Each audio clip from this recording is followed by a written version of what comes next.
And good Tuesday afternoon, folks. Want to start off with a time lapse from our TOWERCAM here in South Fargo. Notice the time here. This is 10 a.m.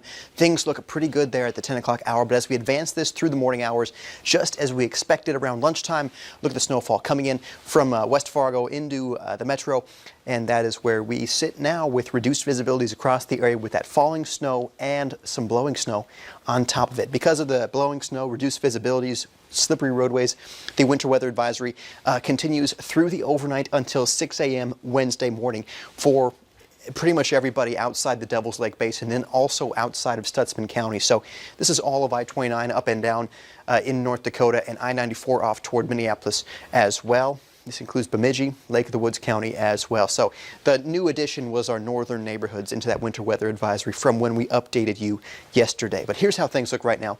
Snowfall, light to moderate in intensity, pushing across the area. And you still see some of that snowfall still occurring there just outside of Watertown, close to Pierce. So we're seeing still a lot of moisture that's going to funnel its way in, and especially into our Minnesota neighborhoods, where we do expect some of those higher amounts in north central Minnesota. Big picture, this system is strong and it is big. It brings some heavy snowfall through the I-80 corridor, through central Iowa, through, say, Davenport, even towards Chicago, Des Moines, seeing some of that heavier snowfall, and then Kansas City, just north, seeing some freezing rain. So, and then that rainfall continues all the way down through Wichita in toward the Amarillo, Texas area at this hour. So it's definitely a big storm. It's a strong one, and so we're actually on the north side of that, so we're not seeing as much of the heavy snowfall as those folks in Iowa are seeing at this hour. Temperatures are in the teens and 20s with 30 in Roseau, the warm spot, 22 degrees right now in Fargo and in Grand Forks. So here's the hour by hour. This is basically right now. We're going to take this to about dinner time, so about 6:15.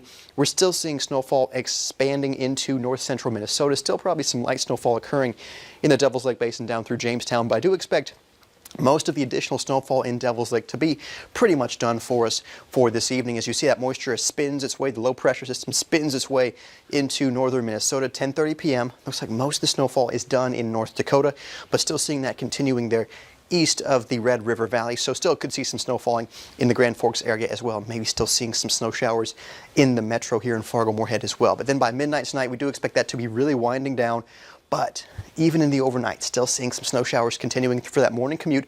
Although the winter weather advisory does expire at 6 a.m. tomorrow, I still expect some slippery roadways, especially in northern Minnesota, beyond that 6 a.m. hour into our Wednesday morning. Temperatures at 7:30 in the teens for most of us, and they probably stay right around that temperature through the rest of the day on Wednesday. But by lunchtime tomorrow, some clouds hanging on in Minnesota, but even some clear sky possible in North Dakota by the time we get to lunchtime. And we do expect those clouds to gradually clear as we head through the afternoon. Temperatures staying, again, fairly steady through our Wednesday in the teens. And then even some colder air moves in, though, for Thursday morning. We'll talk about that in just a couple of seconds. But here's how much total snowfall. So this is the stuff that's already fallen and the stuff we expect to still fall tonight. So still expecting trace to 4 inches from, say, Devil's Lake down through Valley City into Fargo as well. But right across the Red River Valley, expecting 2 to 6 inches or even greater. Some locations with some heavier bands set up could see 6 inches or more.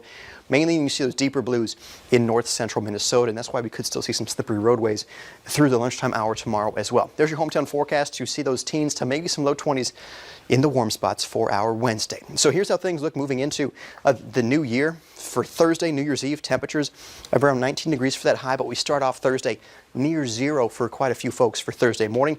And then for New Year's Day, Friday, plenty of sunshine to welcome in 2021, 20 degrees for that high. And notice, Callie, nothing too big on our radar as we go into the first week of the new year, with temperatures even above average next week as well. Sounds like a sunny first day to the new year. Exactly. Something to look forward to. Thanks, Nathan.